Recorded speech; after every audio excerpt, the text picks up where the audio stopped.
मैं आपको बहुत कम शब्दों में समझाने की कोशिश करता हूँ कि है क्या चीज़। 1995 से इन्होंने हम पूरे इंडस्ट्रियल वर्कर का मामला है, पूरे भारत के इंडस्ट्रियल वर्कर्स, सरकारी कर्मचारियों को छोड़ के भारत में जितना वर्क फोर्स है वो पूरा वर्क फोर्स इसमें आता है।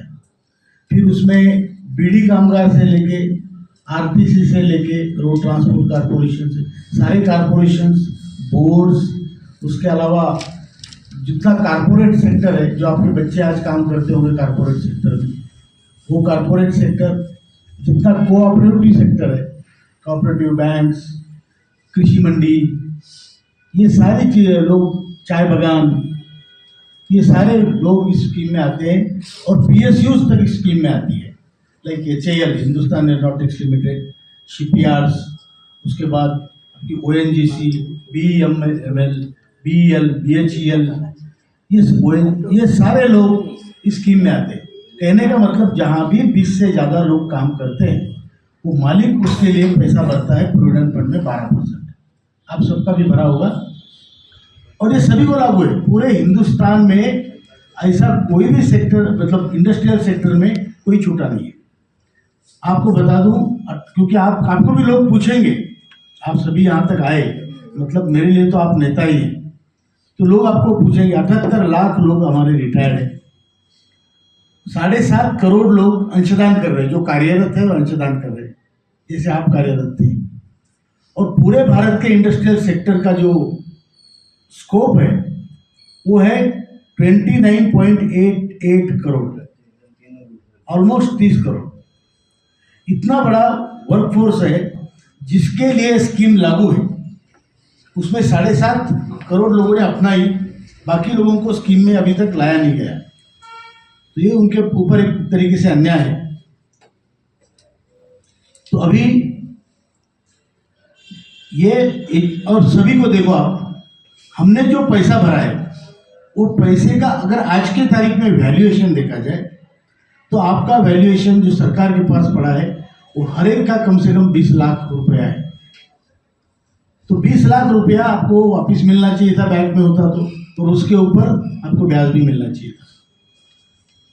आज पूरे भारत में आपको आश्चर्य होगा, जो एवरेज पेंशन है वो 1171 रुपया है।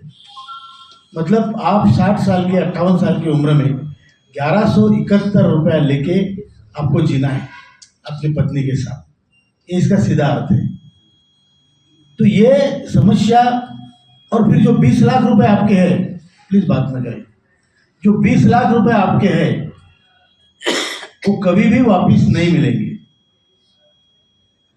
2008 में ये निर्णय लिया गया, पहले स्कीम में प्रोविजन था, स्कीम में ये प्रोविजन था, आप अगर पढ़ेंगे स्कीम का जो डॉक्यूमेंट, ये स्कीम आपको, और एडवर्टाइजमेंट में भी लिखा है, ये स्कीम आपको सरकारी कर्मचारियों के से 10% ज़्यादा पेंशन देगी। लेकिन 10% तो छोड़िए, उसके 10% भी ये पेंशन नहीं है, इसलिए ये लड़ाई है। तो ये लड़ाई के अन्य कारण मैं बताता हूँ आपको। जब कोई बूढ़े होने के बाद अगर हमें हमारा पैसा नहीं मिल रहा है, तो आज हम जिस घर में कभी मालिक हुआ करते थे, जिस घर का दातृत्व पितृत्व हमारे पास था, आज उस घर में हम लाचार हैं। चाहे हमारा बेटा कितना भी अच्छा हो, राम हो, लेकिन हाथ हमको फैलाना पड़ता है। जो हाथ देना जानता था, उस हाथ को आज आपको फैलाना पड़ रहा है। ये पूरे हिंदुस्तान की कहानी है, ये केवल हिमाचल प्रदेश में नहीं। तो इसको बदलना है। अभी आप देखिए, हमारी संस्कृति जो है हमारे देश की, मातृदेवो भव, पितृदेवो भव, गुरुदेवो भव, तो कहाँ है अभी? जब माता पिता की इज्जत घर में भी नहीं है, 1000 रुपये लाने वाले की कौन इज्जत करता है भाई? 50,000 लाते थे तो पहले आपको खाना मिलता था गरम गरम, उस पर घी भी मिलता था। अभी तो कौन से मंदिर में बैठे ढूंढना पड़ता है, आपके टाइम पे नहीं आ सकते या खाने के लिए ढूंढना पड़ता है। और अगर आपकी बहू आपके सामने थाली भी पटकती है तो आपकी हिम्मत नहीं उसको कहने की कि बेटी ये ऐसा नहीं करते। ये सच बात है। आप चाहे जो कितने बड़े आदमी हो, लेकिन आपकी खुद की आमदनी इतनी कम है कि आपकी नाती अगर आपके पास दौड़ के आती है तो आपकी 500 रुपये देकर उसको फ्रॉक के लिए कोई गिफ्ट देने की आपकी ताकत नहीं है। इससे परिणाम ये होता है कि जो पहली पीढ़ी और तीसरी पीढ़ी का कनेक्शन होता है, हम सब ने अपने दादा दादी नाना नानी से कुछ सीखा है। माँ बाप तो काम पे जाते हैं, सीखा तो इनसे है। हमारी संस्कृति का वहन ऐसे ही होता है, पहली पीढ़ी से तीसरी पीढ़ी। अभी पहली पीढ़ी को इतना उन्होंने क्या बोलते लाचार बना दिया, गरीब बना दिया कि वो तीसरी पीढ़ी पास में आती ही नहीं। बोलते ये तो चॉकलेट भी नहीं दे सकते, 2 ज्ञानी भर बांटते, बस ज्ञान बांटते। बराबर है कि झूठ है? बराबर है ना? कौन जाएगा दादा? अरे जो दादा के पास खुद कुछ नहीं है, वो नाती को कुछ दे नहीं सकता, उसको बुलाए हुए तो भाग जाएगी, बोले कि बुढ़ा सारा ज्ञान नहीं देता रहता है। ये बता रहा हूं मैं, ये सब तरफ सच है। और मुझे नहीं, हम सबको आश्चर्य इस बात का है कि हम सब्जी मंडी में जाते हैं, कोई 10 रुपए की सब्जी खरीदते हैं, अगर उसने थोड़ी डंडी मार के कम दे दी, हम उससे लड़ पड़ते हैं। क्यों? वो 2 रुपए की बात नहीं होती, वो मुझे चीट किया ये बात होती, मुझे धोखा दिया इसने, बराबर तोला नहीं। बराबर है ना? अब यहां तो हमारे पूरे जिंदगी के साथ खिलवाड़ हुआ भाई, पूरे जिंदगी के साथ। और आपको बता दूं, ऐसा नहीं कि इनके पास पैसा नहीं है, हमने सभी तरह की मिट्टी की। मैं आपको बता दूं, इस संघर्ष में 8 साल का संघर्ष है, पूरे देश के लोग इसमें हैं। हमारी ताकत कम पड़ती है क्योंकि हमारे पास आरोग्य नहीं है, पैसा नहीं है, हम घूम चल फिर नहीं सकते। हमारे हर किसी के पास कोई ना कोई प्रॉब्लम लेके चल रहे हैं जो वृद्धावस्था के होते हैं। लेकिन आदरणीय प्रधानमंत्री जी ने हमको 2 बार बुलाया, आधा घंटा बैठक की। उन्होंने पूरा मामला सुनने के बाद बोला मैं तुम्हारे साथ हूँ, ये काम होना ही चाहिए। उन्होंने तुरंत डॉक्टर जितेंद्र सिंह जी को बुलाया, बोले इनका ये लिख लो क्या है और ये होना चाहिए। लेकिन आप जानते हैं अपने देश में ब्यूरोक्रेसी बहुत ही बेकार चीज़ है, बहुत क्रूर लोग हैं। एक टेबल से दूसरे टेबल में फाइल जाने में भी टाइम लगता है, महीनों लगते हैं। अंग्रेजों की बनाई सिस्टम है, उनके सुविधा के लिए बनाई थी, वो आज हमारी दुविधा के लिए चल रही है।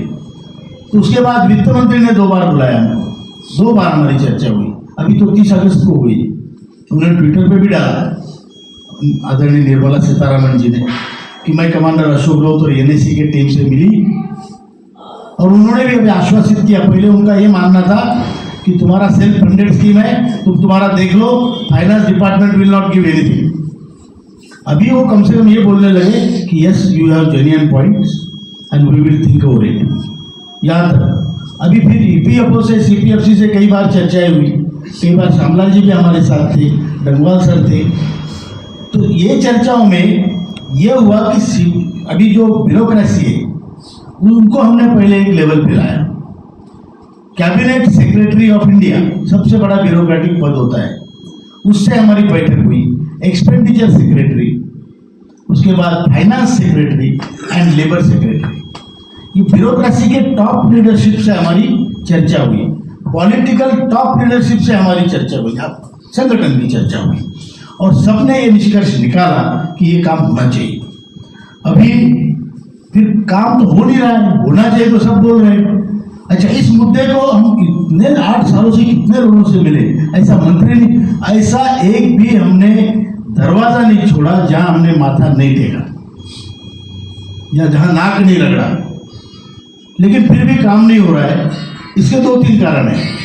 एक तो हम पॉलिटिकल ताकत दिखाने में कम पड़ते हैं, सब बिखरे हुए हैं। अभी आप ही यहाँ देखो, कोई एफसीआई से होगा, कोई दूसरे कारपोरेशन से होगा, कोई टी स्टेट से होगा, कोई टूरिज्म से होगा, और आप लोगों का इकट्ठा आना मुश्किल हो जाता है। अभी ये मामले में लोग इकट्ठा आ रहे हैं, जागरूक हो रहे हैं।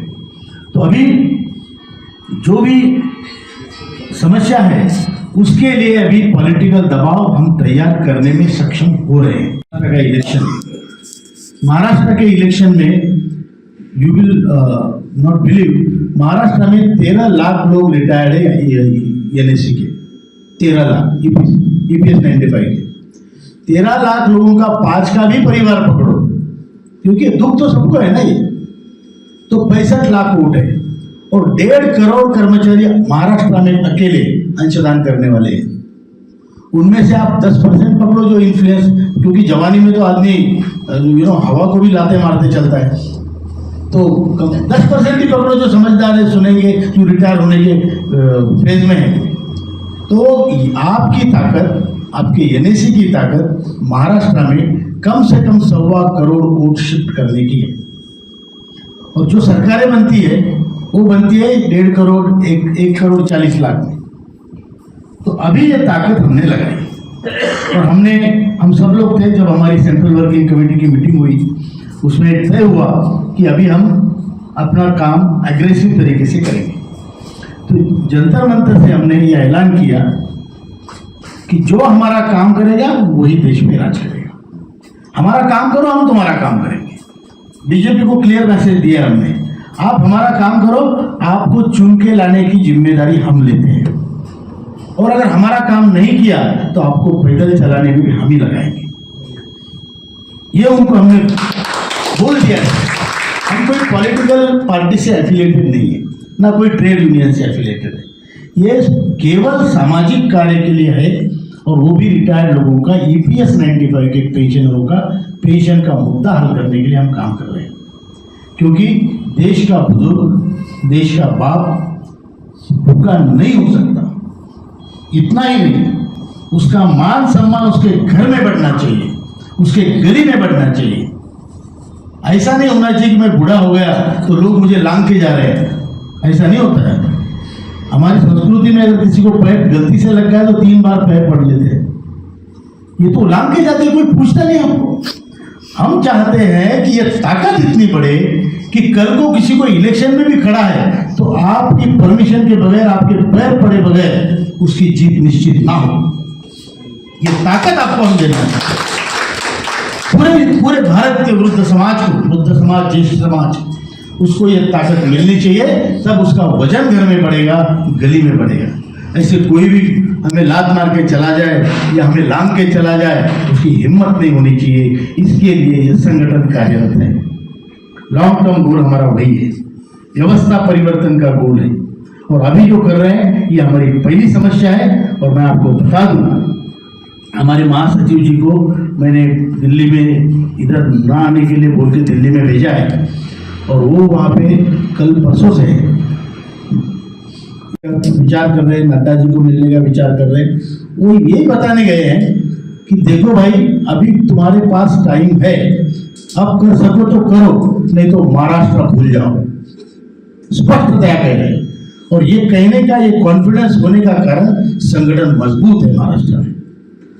अभी आप देखेंगे जितने दक्षिण भारत के राज्य हैं, उत्तर भारत के राज्य, अभी कल हम उत्तर प्रदेश, उत्तराखंड में थे, परसों उत्तर प्रदेश में थे, उसके पहले उत्तर प्रदेश, सभाएं भर भर के हो रही है। लोग इतने जागरूक हो गए हैं कि अभी सरकार को भी उसकी दखल लेनी पड़ेगी और हमारा काम करना पड़ेगा। एक बात हमें, अभी CBT मेंबर है हमारे, मतलब ये काम को सराहते हैं सभी लोग, तो इसलिए बात भी करते हैं। उन्होंने बोला सरकार वार फुटिंग पे काम कर रही है। तो मैं आपको ये बताने भी आया हूं कि चिंता न करें, आपका काम जल्दी से जल्दी होगा। कितना होगा, कैसे होगा, इसके ऊपर डिपेंड है कि हमारा संगठन कितना बड़ा है। ये आपको बताना चाहता हूँ। दूसरी बात मैं आपको हृदय से कहना चाहता हूँ कि ये काम ऐसा है कि जो आप यहाँ पे आए, आप इसलिए आए कि आपके पास कुछ पैसे थे, कुछ समय था, कुछ लगन थी, आप आ गए। ऐसे कई लोग हैं कि उनकी इच्छा होने के बावजूद भी वो नहीं आ सकते, घर से बाहर नहीं निकल सकते। आरोग्य नहीं है, पैसा नहीं, समय नहीं, या तबीयत खराब है, जो भी है, या तो फिर अहंकार है जाना सबको मिलेगी तो मेरे को मिलेगी, ऐसे भी ऐसे ही है। तो मैं क्या बोल रहा हूँ, जो लोग दुर्बल है, ये अहंकारी लोग भी दुर्बल ही है, वो सबसे ज्यादा दुर्बल है कि सबको मिलेगी तो मुझे मिलेगी, क्या जाना है, छोड़ो यार, कौन है वो, इस टाइप का कर सकते हैं। लेकिन आपको उनको भी उनकी वीकनेस है ये समझ के उनके पास जाओ। मेरे को कई लोग बोलते हैं भाई राउत साहब को क्या अभी बोला, श्यामलाल जी ने मेरी पेंशन ही बता दी पूरी। तो राउत साहब को बहुत पेंशन है पेंशन उतनी नहीं जितने आपने बताई, लेकिन है बहुत सारी। तो इनको क्या करना है भाई, एक साथ काम करके क्या मिल रहा है इनको क्या लीडरशिप चमकानी है क्या, इनको क्या नेता बनना है क्या, ऐसे लोग बोलते हैं। क्योंकि ये बोलना साहजिक है।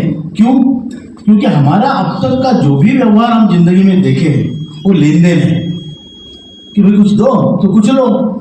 हम 1500 रुपये लाडली बहन को देंगे तो तुम वोट दो, व्यवहार ही है ना। मतलब खुलेआम करप्शन बोलते उसको कि स्टेज पर से चेक बांटेंगे, पहले घर में जाके चुपके से देते थे, अभी स्टेज पर से बांटेंगे। जो भी है, देश हमारा है, सिस्टम भी हमारी है, चेंज भी अपनी को करनी है। तो मैं ये कहता हूं कि सारे रिलेशन लेन देन के नहीं होते। तो राम को वनवास हुआ था, लक्ष्मण को वनवास हुआ था क्या? नहीं हुआ ना? बोलो भाई। राम को वनवास हुआ, लक्ष्मण को नहीं हुआ। फिर भी लक्ष्मण 14 साल श्री राम जी के साथ गया, उनकी हर लड़ाई लड़ी और उनको अयोध्या और सीता जिता दी। हमारे कमांडर साहब भी फिर लक्ष्मण। तो मैं ये कह रहा हूँ कि आप हमारे राम हैं और हम सब आपके लक्ष्मण हैं। राम प्रोग्राम जी जिंदाबाद, नहीं जिंदाबाद, जिंदाबाद। तो ये रिलेशन भी होता है। आप हमारे राम हैं, हम आपके लक्ष्मण हैं। अब हम राम तो नहीं बन सकते हो भगवान थे, लेकिन लक्ष्मण बनने का हक हमसे कोई नहीं छीन सकता। और मैं ये चाहता हूं कि अगर मैं लक्ष्मण बन सकता हूं, आपको भी लक्ष्मण बनना है। उन रामों का जो आपके यहां तक नहीं पहुंच सकते, उनका भी भला करो। क्योंकि अभी हमारे को ईश्वर ने ब्रैकेट दिया है अगले 5-10 साल का, उसमें जितना अच्छा कर सकता है करे। यहां पेंशन तो मिलेगी, लेकिन हमारा अगला प्रवास भी बहुत अच्छा होगा, ये कहना चाहता हूं। इसलिए आप सब लोग, मैं आपसे विनती करता हूँ कि आप बड़े बड़े लोग हैं, आपने ज़माना देखा है, और आप कुछ करें। आपको ज़्यादा कुछ करना नहीं, कोई बहुत बड़े नारे देने नहीं, बहुत दौड़ना भागना नहीं, लेकिन एक समिति बनाइए। आजकल मोबाइल है, मोबाइल पे आपके कांटेक्ट होते हैं, बनते हैं, और तय दिल से करिए। और जिस दिन आपको लगे भाई मैं नहीं कर सकता, किसी और का हैंडल कर दीजिए, लेकिन ये जोत जलनी चाहिए। अगर ये नहीं जलेगी तो हमारा होने का कोई फायदा नहीं। समस्या लेके बैठेंगे हम, जितने भी लोगों को मिले प्राइम मिनिस्टर से लेके नीचे तक, हमने समस्या तो बताई, समस्या के साथ उसके 4 समाधान बताए कि ये कैसे हल हो सकता है। ये हमने ये नहीं बोला ये हल करो, हमने बोला ये प्रश्न है, उसके 4 उत्तर है, आपको क्या सूटेबल लगता है। बड़े बड़े पावर पॉइंट प्रेजेंटेशन किए, बड़ी बड़ी फाइलें बनाई, हमने बनाई। उनको क्या लेना है, ब्यूरोक्रेट्स को क्या लेना है। हमारे देश में ब्यूरोक्रेट वहां पे आता है, 2 साल रहता है, फिर अगले प्रमोशन पे चला जाता है। उसको क्या पड़ी है आपसे। पॉलिटिशियन आता है, कुछ जो भी करना है, पैसा खाना, ये वो सब करके 5 साल के बाद इलेक्शन में, उसको आपकी पड़ी नहीं है, उनका करियर ही ऐसा है। वो तो जाएगा वहां पे, कुछ करने की कोशिश करेगा, तब तक तो इलेक्शन लग जाता है। तो ये ब्यूरोक्रेसी ऐसी चलती है प्रमोशन पे, और ये चलती है इलेक्शन पे, पॉलिटिकल स्कीम। तो आपका काम करने के लिए आप ही को काम करना पड़ेगा, ये हमने जाना। आज आपके पेंशन फंड में 10 लाख करोड़ है, 10 लाख करोड़ केवल पेंशन फंड में, EPS 95। जो 7.5 करोड़ लोग अंशदान करते हैं, 1250 रुपये हर माह, उनका जमा होता है तकरीबन 1 लाख करोड़। और ये दोनों पर जो ब्याज मिलता है वो मिलता है 1 लाख करोड़ तकरीबन, थोड़ा कम ज़्यादा, वो depending upon the situation in the market, but उतना तो हो जाता है। तो इतना पैसा होने के बाद हमारी पूरी मांगे जो है वो 68,000 करोड़ में हर साल पूरी होती है। हमने गणित करके उनको बताया, वो भी 2-2 घंटे के मीटिंग में ये प्रूव किया है।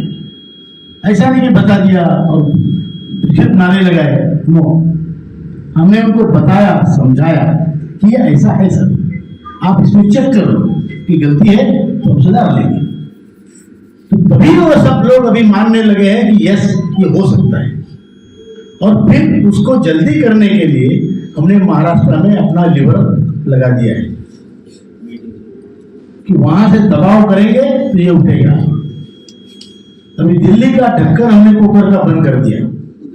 कुकर में हमको करानी है दाल डाली है, पानी डाला है, ऊपर का ढक्कन बंद कर दिया है। और अभी ये जो हम घूम रहे हैं पूरा हिंदुस्तान, वो नीचे से आग लगा रहे हैं। जब आग लगेगी तो सरकार की सीटी बजेगी और आपकी दाल गलेगी। कमांडर साहब जिंदाबाद जिंदाबाद